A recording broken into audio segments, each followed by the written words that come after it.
Hello students, आज की इस वीडियो में हम मैट्रिसेस एक्सरसाइज 3.1 के सॉल्यूशंस को देखेंगे।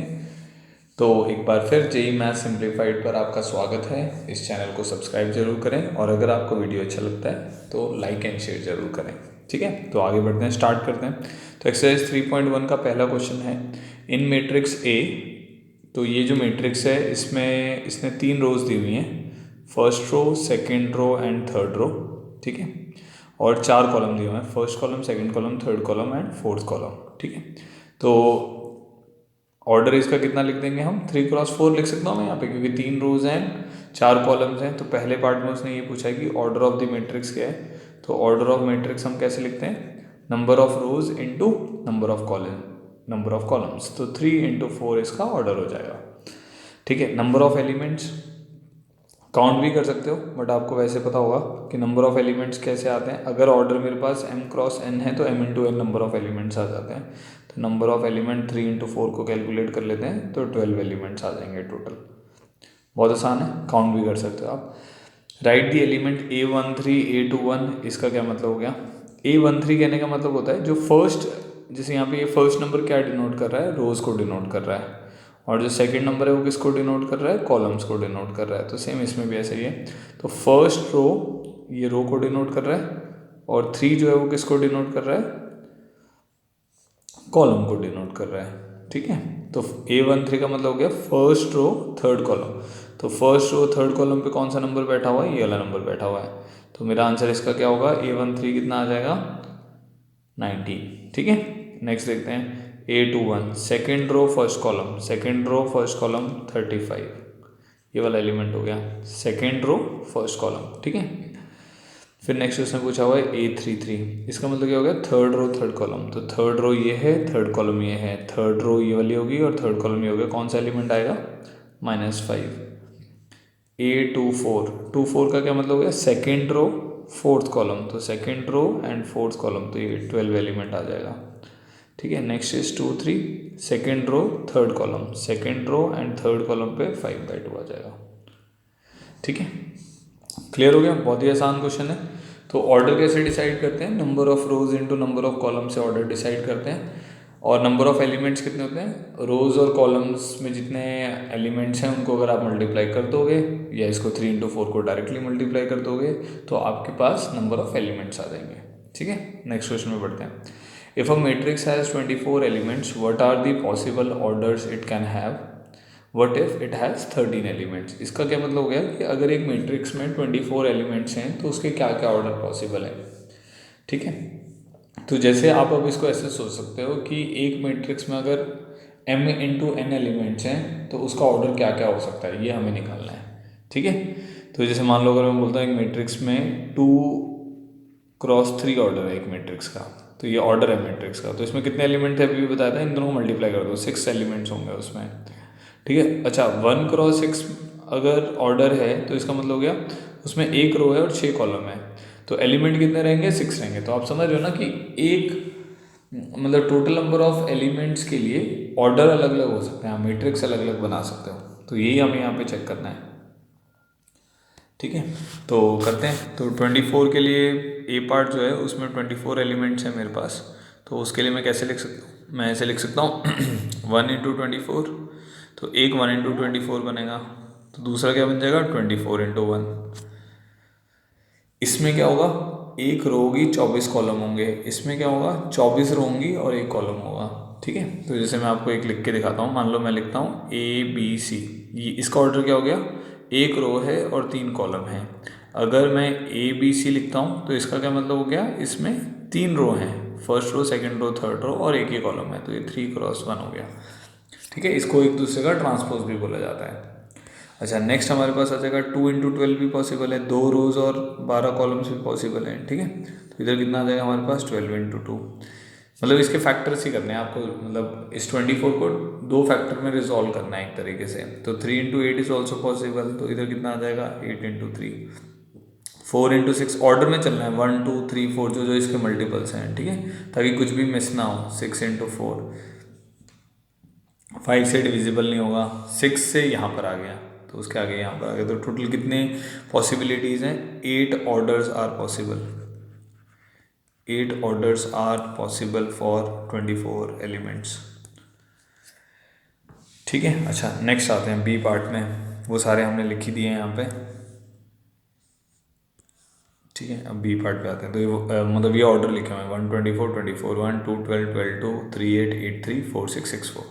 बी पार्ट में कितने एलिमेंट्स हैं हमारे पास? 13 एलिमेंट्स हैं, तो इसमें 2 ही ऑर्डर पॉसिबल होंगे, 2 ऑर्डर्स आर ओनली पॉसिबल। और वो कौन कौन से होंगे? 2 ऑर्डर जो पॉसिबल होंगे वो कौन कौन से होंगे? एक होगा 1 इंटू 13 और दूसरा क्या होगा 13 इंटू 1। तो ये 2 ऑर्डर पॉसिबल होंगे। आसान क्वेश्चन है क्योंकि 13 इज अ प्राइम नंबर, तो 2 ही फैक्टर बनेंगे, एक 1 13 13 1।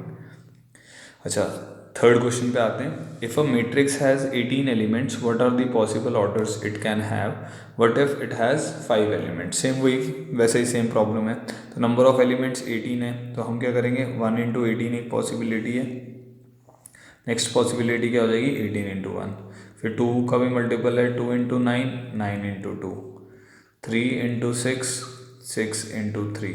ठीक है, 4 से तो नहीं निकाल सकते आप क्योंकि 4 से ये डिविजिबल नहीं है। समझ गए ना? मतलब आपके जो नंबर ऑफ रोज हैं नंबर ऑफ कॉलम्स हैं वो हमेशा नेचुरल नंबर ही हो सकते हैं। अच्छा फिर नेक्स्ट हमारे पास क्या आ गया? 4 तो नहीं आएगा, 5 भी नहीं आएगा, 6 आ गया हमारे पास। तो 6 ऑलरेडी यहाँ पे कवर्ड है, तो 6 ऑलरेडी कवर हो गया ना इस तरफ से। तो देखो 3 के बाद 4 नहीं आएगा, 4 से डिविजिबल नहीं है क्योंकि 18, 5 भी नहीं आएगा, 6 आएगा, तो 6 यहाँ पे ऑलरेडी कवर्ड है। तो ये सारे एलिमेंट्स आ गए, तो हमारे पास 6 orders are possible. 6 orders are possible for number of elements equal to 18। ठीक है, अच्छा अब 5 is again a prime number, तो 2 ही बनेंगे, 1 इंटू 5 5 इंटू 1। तो इस केस में 2 orders are possible, 2 orders are possible. ठीक है, तो नंबर ऑफ रोज को नंबर ऑफ कॉलम से मल्टीप्लाई करके आपको एक मैट्रिक्स का number of rows into number of columns लिख देते, तो उसको हम बोलते हैं उसका ऑर्डर। और उन दोनों को आपस में मल्टीप्लाई कर दोगे तो हमें नंबर ऑफ एलिमेंट्स मिल जाएंगे। तो उसी का हमने इन दोनों प्रॉब्लम्स में यूज़ किया। नेक्स्ट आते हैं construct a matrix 2x2। 2x2 कहने का क्या मतलब हो गया? आपको एक मैट्रिक्स कंसिडर करनी है जिसका ऑर्डर 2x2 है। तो उसमें कितने एलिमेंट होंगे? 4 एलिमेंट होंगे। पहला एलिमेंट क्या होगा? a11, यहाँ पे आएगा a12, यहाँ पे आएगा a21, यहाँ पर आएगा a22। समझ आ गया होगा आप लोग को? ये वाला जो एलिमेंट है a11 ये फर्स्ट रो फर्स्ट कॉलम का एलिमेंट है, तो ये फर्स्ट रो है, ये फर्स्ट कॉलम है। a12 क्या हो गया? फर्स्ट रो सेकंड कॉलम का एलिमेंट है। ये सेकंड रो फर्स्ट कॉलम का एलिमेंट है, ये सेकंड रो सेकंड कॉलम का एलिमेंट है। ठीक है, a22 जो है। तो अब जैसे फर्स्ट पार्ट में उसने क्या लिखा हुआ है? उसने ए आई जे की वैल्यू बना रखी है आई प्लस जे का होल स्क्वायर डिवाइडेड बाई 2। तो उसको यूज़ करके आपको मैट्रिक्स लिखनी है, तो आसान है। तो ऐसा करते हैं a11 निकाल लेते हैं। तो a11 किसके बराबर आएगा? आई की जगह भी आपने 1 डाल दिया है और जे की जगह भी 1 डाल दिया है, तो 1 + 1 का होल स्क्वायर डिवाइडेड बाई 2। तो ये 4/2 2 हो जाएगा। फिर मैं a12 निकाल लेता हूँ।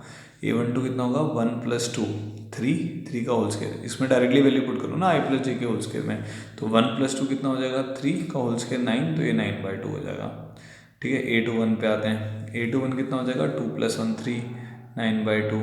ठीक है, फिर नेक्स्ट आ जाएगा a22। a22 मेरा किसके बराबर हो जाएगा? तो आई और जे दोनों आपस में क्या हो गए?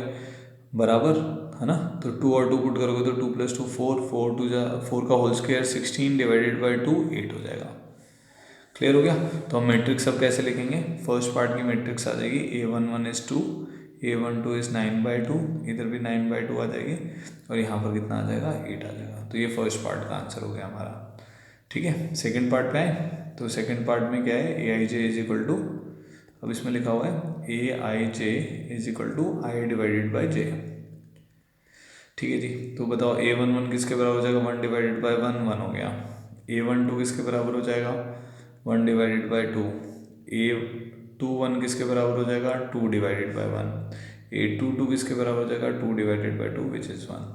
तो ये जो मैट्रिक्स बनेगी, जो सेकंड पार्ट में हमारी मैट्रिक्स बनेगी वो क्या बन जाएगी? a11 is 1, a12 is half, a21 is 2, a22 is 1। ठीक है, ओके जी। थर्ड पे आते हैं, थर्ड पार्ट में आ जाते हैं। थर्ड पार्ट में उसने ए आई जे किसके बराबर डिफाइन कर रखा है? ए आई जे उसने थर्ड पार्ट में डिफाइन कर रखा है आई प्लस 2 जे का whole square divided by 2। I plus 2 J का होल स्क्वायर डिवाइडेड बाई 2। तो सेम वही a11 निकालो, 1 1 निकालोगे मतलब आई की जगह भी 1 डाल देना है, जे की जगह भी 1। तो 1 + 2 3 का whole square 9 divided by 2। A21 A12 निकाल लेते हैं पहले, फर्स्ट और सेकेंड एलिमेंट। तो आई की जगह 1 और जे की जगह 2, तो 1 + 4 5 25/2। A21 आई की जगह 2 जे की जगह 1, ठीक है, आई की जगह 2 और जे की जगह 1, तो ये बन जाएगा 4 का होल स्क्वायर 16/2, ये हमारे पास 8 आ जाएगा। A22 मतलब आई और जे की जगह 2, तो 2 + 4 6 36/2, ये कितना हो जाएगा 18। ठीक है, तो अब हमारी मैट्रिक्स क्या बन जाएगी, A11 is 9/2, A12 is 25/2, A21 is 8, A22 is 18। तो ये हमारा आंसर हो जाएगा। तो क्लियर हो गया। तो एक तो फर्स्ट पार्ट का हमारा आंसर ये आएगा 2 9/2 9/2 8। सेकेंड पार्ट का ये आंसर आएगा 1/2 2 1, ठीक है। और थर्ड पार्ट का ये आंसर आएगा 9/2 25/2 8 18। नेक्स्ट आगे बढ़ते हैं। सेम इसी पर बेस्ड ये वाला क्वेश्चन भी है। इसका फर्स्ट पार्ट में ए आई जे इसके बराबर दिया हुआ, ये मॉडुलस है, ठीक है। तो ए आई जे मैं लिख लेता हूँ, half times of mod of 3i + j का मॉड। अब यहाँ पे जो मैट्रिक्स है वो कौन सी है, 3x4 है। 3x4 कहने का मतलब हो गया मेरे पास 3 रोज होंगी और 4 कॉलम्स होंगे, ठीक है। ऐसे लिख लेता हूँ मैं इसको। तो क्या क्या एलिमेंट निकालना पड़ेगा मुझे, A11 A12 A13 A14, A21 A22 A23 A24, A31 A32 A33 और A34, ठीक है, समझ आ गया। अब आगे हमें कैलकुलेशंस करनी है। तो A11 मेरा किसके बराबर आएगा, आई की जगह 1 डालना है और जे की जगह 1 डालना है। तो ये बन जाएगा हाफ टाइम्स ऑफ -3 + 1, तो -2 का मॉड 2 डिवाइडेड बाई 2 = 1। मॉडुलस क्या करता है, हमेशा पॉजिटिव आउटपुट देता है, ठीक है। नेक्स्ट निकालते हैं A12 आ जाएगा हाफ ऑफ आई की जगह 1 डालना है, ठीक है। तो ये आ जाएगा -3 + जे की जगह कितना डालना है, 2 डालना है, तो ये वाली वैल्यू आ जाएगी हाफ, ठीक है।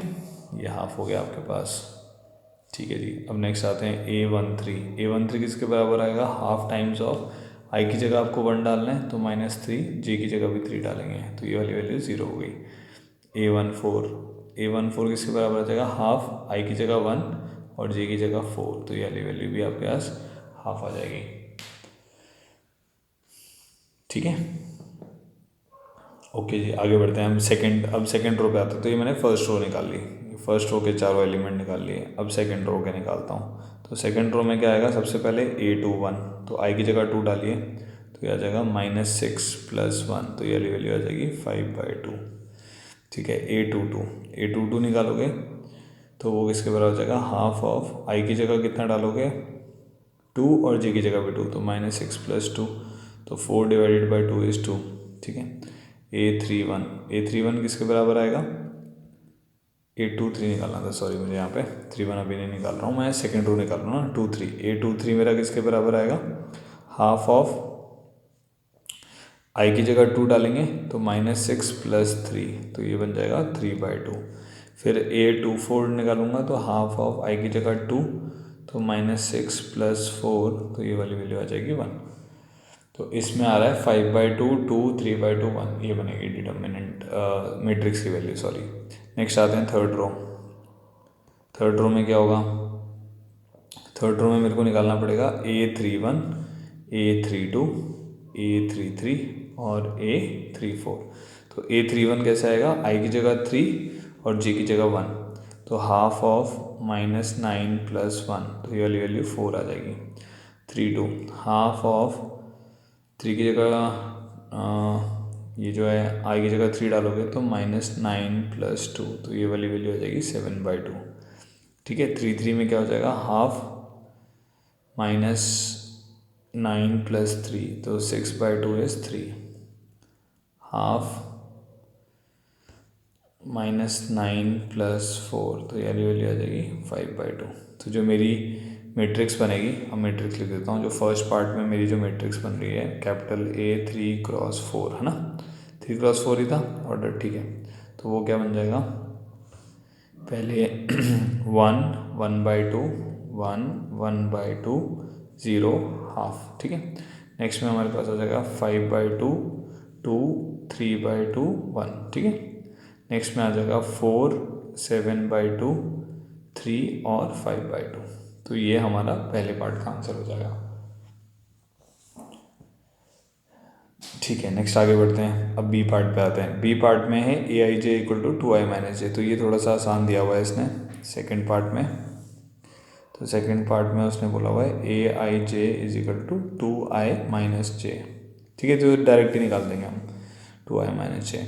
अच्छा, तो अब मैं यहाँ पे लिख रहा हूँ A3 × 4 = ये मैट्रिक्स बना लेते हैं। ये वाला एलिमेंट क्या होगा मैट्रिक्स का? 3 रोज है हमारे पास, 3 रोज और 4 कॉलम।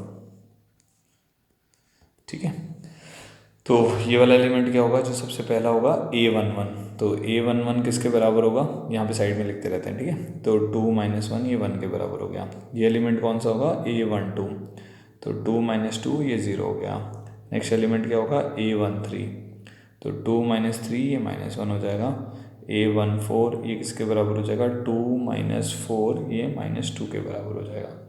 ठीक है, नेक्स्ट आते हैं ये वाले एलिमेंट पे। ये आएगा A21। तो A21 हो जाएगा 4 - 1 3। अब आप ऐसे सोचो तो ये एलिमेंट तो सेम ही रहेगा 2 के कारण, और एक एक वैल्यू कम होती रहेगी। तो ये आएगा 3 2 1 0। ठीक है, नेक्स्ट इस पे आते हैं। ये वाला एलिमेंट होगा A31 हो जाएगा 6 - 1 5। फिर वो क्या होगा ना, A32 आप देखो एक वैल्यू और कम हो जाएगी, वो 6 - 2 4 बनेगा। तो यहाँ से मुझे आइडिया लग रहा है ये 3 और ये 2। तो ये मैट्रिक्स हमारे पास आ जाएगी। क्लियर हो गया मैट्रिक्स कैसे लिखनी है और उसके एलिमेंट्स कैसे कैलकुलेट करने हैं। तो इस क्वेश्चन में इसी के ऊपर कुछ मतलब ये डिटेल्ड 2 क्वेश्चन पार्ट बना के उसने दे रखे थे इसमें, जिसमें aij एक में मॉडुलस को यूज़ करके निकाल रहा था, एक में डायरेक्टली निकाल रहा था। ठीक है जी, आगे बढ़ते हैं। अच्छा, इस क्वेश्चन में क्या है, जो इसमें 3 पार्ट हैं, इसमें इक्वालिटी ऑफ मैट्रिक्स का वो यूज़ कर रहा है। तो एक एक करके मैं बात करता हूँ। तो 2 मैट्रिक्स को हम इक्वल कब बोल सकते हैं? जब उन दोनों का पहली चीज़ ऑर्डर सेम हो, फिर करस्पॉन्डिंग एलिमेंट्स बराबर हो। तो जैसे इसमें अगर आप कंपेयर करोगे, फर्स्ट पार्ट में लिखा हुआ है 4 3 x 5 this is equal to YZ 1 5। तो अगर आप कंपेयर करोगे तो आपके पास x की वैल्यू कितनी आ जाएगी? 1। ये 5 और 5 मैच कर गया। y की वैल्यू कितनी आ जाएगी? 4। और z की वैल्यू कितनी आ जाएगी? 3। आसान है बहुत ही। नेक्स्ट वाले पार्ट पे आते हैं, सेकंड पार्ट पे। उसमें अगर आप कंपेयर करोगे, डायरेक्टली कंपेयर कर लें यहाँ से, x + y की वैल्यू कितनी आ जाएगी? 6। 2 और 2 ऑलरेडी कंपेयर हो रहा है। 5 + z किसके बराबर आ जाएगा? 5 के बराबर। एंड एक्स वाई किसके बराबर आ जाएगा? 8 के बराबर। तो यहाँ से हमारे पास z की वैल्यू तो कितनी आ जाएगी? 0 आ जाएगी। अब x + y 6 है और एक्स वाई 8 है। ठीक है, तो हम क्या कर सकते हैं, x और y मतलब क्वाड्रेटिक बना के भी आप सॉल्व कर सकते हो। वैसे क्लियरली ये समझ आ रहा है कि या तो x2 होगा y4 होगा, क्योंकि इन दोनों का प्रोडक्ट ही 8 होता है और सम 6 होता है, और z 0। तो एक पॉसिबिलिटी ये है, और एक पॉसिबिलिटी क्या हो जाएगी? x4 y2 z 0। एक पॉसिबिलिटी इसकी ये हो जाएगी। समझ आ गया ना मैंने कैसे लिखा है? बाकी आप ऐसा भी कर सकते हो कि क्वाड्रेटिक बना लो। y की जगह मैं यहाँ से वैल्यू उठा के डालूंगा तो मेरे पास क्या आ जाएगा? 8/x = 6। इक्वेशन बन जाएगी x² - 6x + 8 = 0। तो अब इसके स्प्रेडिंग द मिडिल टर्म से x की वैल्यू 2 आएगी और x की वैल्यू 4 आएगी। तो x = 2 मैंने यहाँ यूज़ कर रखा है, x = 4 मैंने यहाँ यूज़ कर रखा है। ठीक है, सेकेंड पार्ट क्लियर हो गया। अच्छा, थर्ड पार्ट पे आते हैं। थर्ड पार्ट में क्या क्या दिया हुआ है देखो। थर्ड पार्ट में लिखा हुआ है x + y + z = 9। एक तो ये वैल्यू दे रखी है। x + z की वैल्यू 5 दे रखी है। x + z की वैल्यू 5 है। नेक्स्ट हमारे पास y + z की वैल्यू 7 दे रखी है। ठीक है, तो आप क्या करो, अब इसको और ये वाली इक्वेशन को और ये वाली इक्वेशन को सब्ट्रैक्ट कर दो, तो उससे y मिल जाएगा आपको। सब्ट्रैक्ट करोगे, x + z की वैल्यू 5 है तो y की वैल्यू कितनी हो जाएगी? 9 - 5 = 4। ठीक है, इसको और उठा के इसको सब्ट्रैक्ट कर दो, वहाँ से आपके पास x आ जाएगा। तो सब्ट्रैक्ट करेंगे तो x किसके बराबर आ जाएगा? 9 - 7 2 के बराबर आ जाएगा। ठीक है, y 4 हो गया। अब z की वैल्यू कितनी आ जाएगी? x को 2 अगर मैं इसमें पुट करता हूँ इस इक्वेशन में, तो z की वैल्यू कितनी आ जाएगी? 3 आ जाएगी। अब देखो सेटिस्फाई हो रहा है, तो हमारे पास x2 आ रहा है, y4 आ रहा है, z3 आ रहा है। अब ये देख लो, ये तीनों इक्वेशन को सेटिस्फाई कर रहा है कि नहीं कर रहा है। फिर आगे की बात देखते हैं। तो 2 + 4 = 6 + 3 9 सेटिस्फाई कर रहा है, x + z = 5 सेटिस्फाई कर रहा है, y + z = 7। तो ये इसका सोल्यूशन होगा, ये सेटिस्फाई कर रहा है सारी वैल्यूज़ को। ठीक है, तो हमारे पास तीनों प्रॉब्लम्स में क्या था, ऑर्डर थी जो मैट्रिक्स है उनका बराबर है। जैसे यहाँ पे 2x2 है तो इधर भी 2x2 है, इधर भी 2x2 है और इधर भी 2x2 है। इधर कितने हैं, 3 रो हैं, एक कॉलम है, 3x1 है, इधर भी 3x1 है। तो दो मैट्रिक्स हम कब इक्वल कर सकते हैं, जब उनके ऑर्डर्स आपस में बराबर हों, फिर करस्पॉन्डिंग एलिमेंट्स को आप इक्वेट करोगे। ठीक है, आगे बढ़ते हैं। सिमिलरली इस क्वेश्चन में भी ऐसा है, इसका ऑर्डर 2x2 है, इसका भी ऑर्डर 2x2 है, हमें ए बी सी डी की वैल्यू निकालनी है। तो कंपेयर करते हैं। सबसे पहले मैं लिख देता हूँ a minus B equal to -1, पहले एलिमेंट को कंपेयर करके, फिर ये 2 1 वाला एलिमेंट कंपेयर कर रहा हूँ। तो 2a माइनस बी मेरा किसके बराबर आ जाएगा, 0 के बराबर। अब इसमें से इसको सब्ट्रैक्ट कर दो तो मेरे पास आ जाएगा a minus B equal to -1 है, सब्ट्रैक्ट करेंगे तो साइन चेंज करेंगे, ये कट गया, a इजिकल टू कितना आ जाएगा 1। ठीक है, अब a 1 आ गया तो b की वैल्यू कितनी आ जाएगी, 1 + 1 2। ये हमारे पास 1 आ गया, इसको उधर पुट कर देंगे तो 1 + 1 कितना आ जाएगा 2। तो a 1 हो गया और b कितना आ गया 2 हो गया। अब इन एलिमेंट्स को भी यूज़ कर लेते हैं। तो 2a + c यहाँ से किसके बराबर आ जाएगा 5। अगर आप करस्पॉन्डिंग एलिमेंट्स को मैच कराएंगे तो 2a + c equal to 5। a की वैल्यू 1 है तो c की वैल्यू कितनी आ जाएगी, 3 आ जाएगी। ठीक है, next 3c + d is equal to कितना आ जाएगा 13। अब c मेरा 3 है तो 9 + d मेरे पास किसके बराबर आ जाएगा 13। ठीक है, तो d मेरे पास कितना आ जाएगा 4। ठीक है, तो अब अगर हम सारी वैल्यूज़ को मैच कराते हैं तो a मेरे पास 1 हो जाएगा, b मेरे पास 2 हो जाएगा, c मेरे पास 3 हो जाएगा, d मेरे पास 4 हो जाएगा। तो करस्पॉन्डिंग वैल्यूज़ को मैच करा के मैंने ए बी सी डी की वैल्यू निकाल ली। ठीक है, क्लियर है, आगे बढ़ते हैं, नेक्स्ट आते हैं। तो अब वो बोल रहा है कि एक मैट्रिक्स है aij m × n। अब इसमें ऐसा होता है कि अगर aij मैं लिख रहा हूँ m × n तो ये क्या डिनोट करता है, m is the number of रोज। ठीक है, m is the number of रोज और n is the number of columns. ठीक है, तो अगर m और n बराबर नहीं है तो उस केस में हम इसको बोलते हैं रेक्टेंगुलर मैट्रिक्स। और स्क्वायर मैट्रिक्स क्या होती है, जब m और n क्या होते हैं बराबर। ठीक है, तो बहुत सिंपल है इसका आंसर। तो ये वाली मैट्रिक्स को आप स्क्वायर मैट्रिक्स कब बोलोगे, जब m और n आपस में क्या हो जाएंगे बराबर। फॉर एग्जांपल मैं लिख रहा हूँ 1 2 3 -1 0 7, इसमें 2 रोज हैं और 3 कॉलम्स हैं, 2 रोज हैं और 3 कॉलम है। तो ये स्क्वायर मैट्रिक्स नहीं है, this is not a square matrix. तो ये इसको हम बोलते हैं रेक्टेंगुलर मैट्रिक्स। ठीक है, क्योंकि नंबर ऑफ रोज और नंबर ऑफ कॉलम्स बराबर नहीं है, 2 और 3 आपस में बराबर नहीं है। अब जैसे मान लिख दिया मैंने ABCDEFGHI, ये मान लो ये ABC जो है ये नंबर्स ही हैं। तो यहाँ पर कितनी रोज हैं, 3 रोज हैं और कितने कॉलम्स हैं, 3 कॉलम्स हैं। तो ऑर्डर कितना हो गया 3 × 3, m और n आपस में बराबर है। क्लियर हो गया, तो इसको हम क्या बोलेंगे, square matrix. So this is a square matrix. तो उसके हिसाब से हमारा ये वाला जो मैट्रिक्स जो गिवन है, ये इसकी नोटेशन दी हुई है aij m × n। ये स्क्वायर मैट्रिक्स कब होगा, जब m = n होगा।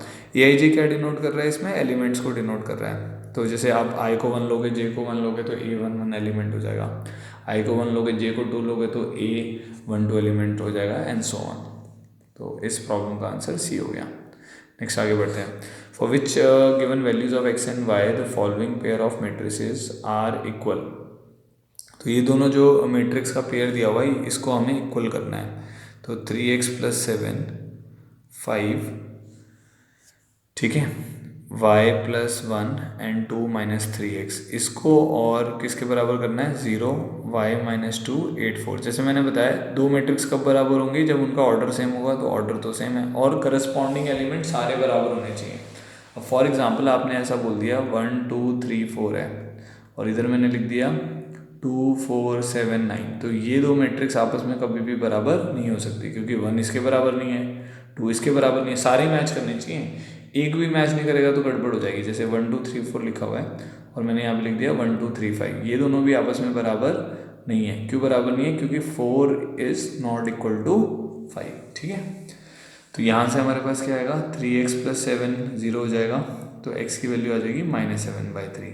ठीक है, अब यहाँ से कितनी आ रही है 2 - 3x 4 होना चाहिए, तो 3x = -2 आ जाएगा, x -2/3। तो एट अ टाइम x -7/3 और -2/3 तो नहीं हो पाएगा, तो मतलब ये पॉसिबल ही नहीं है। सिमिलरली y के साथ भी ऐसा हो रहा है, y+1 इसने 8 बोला हुआ है, इधर y-2 5 बोला हुआ है, बट हाँ y की वैल्यू सेम आ रही है, y 7 है, इधर भी y 7 है, तो y तो इक्वेट हो रहा है बट x इक्वेट नहीं हो रहा, इसलिए दिस इज़ नॉट पॉसिबल।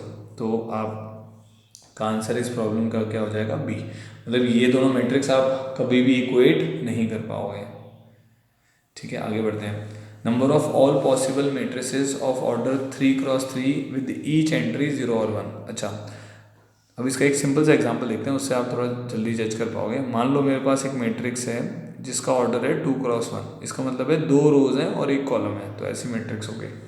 अब इसमें मैं मान लो अभी एंट्रीज बिठाना चाह रहा हूँ 0 और 1, तो क्या क्या मैट्रिक्स बना सकता हूँ मैं, 0 0 बना सकता हूँ, और क्या बना सकता हूँ 1 1 बना सकता हूँ, और क्या बना सकता हूँ 1 0 बना सकता हूँ, और क्या बना सकता हूँ 0 1 बना सकता हूँ। तो ये जो 4 मैट्रिक्स बनी है ये मैंने किसको यूज़ करके बनाई है, 0 और 1 को। तो इसको PNC की हेल्प से हम कैसे निकाल सकते हैं, मैं बोल सकता हूँ इस प्लेस पे 2 एलिमेंट आ सकते हैं, कौन कौन से, 0 और 1। इस प्लेस पे भी कितने एलिमेंट आ सकते हैं, 2 एलिमेंट आ सकते हैं, 0 और 1। ठीक है, तो टोटल मैट्रिक्स कितनी बन जाएंगी, 2 × 2 4 बन जाएंगी। ठीक है, अब सिमिलरली मेरे पास जो अभी फ़िलहाल के लिए सिचुएशन है उसमें 9 एंट्रीज हैं, 1 2 3 4 5 6 7 8 9। तो मेरे पास ऑर्डर ऑफ द मैट्रिक्स क्या बन रहा है, 3x3। यहाँ पर कितने एलिमेंट आ सकते हैं, 2 एलिमेंट आ सकते हैं, यहाँ पर भी 2, यहाँ पर भी 2, हर जगह कितने एलिमेंट आ जाएंगे, 2 2 2 2 आ सकते हैं। तो सबको मल्टीप्लाई करेंगे तो कितना हो जाएगा, 2⁴9। तो 2⁴9 आप सब लोग जानते होंगे किसके बराबर होता है, 512। इसलिए इसका आंसर क्या हो जाएगा, डी। क्लियर हो गया। ठीक है, तो इस एक्सरसाइज में 10 ही क्वेश्चंस हैं।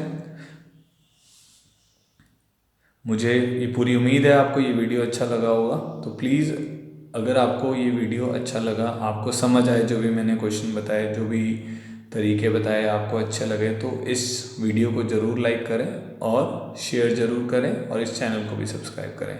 Thank you so much for watching.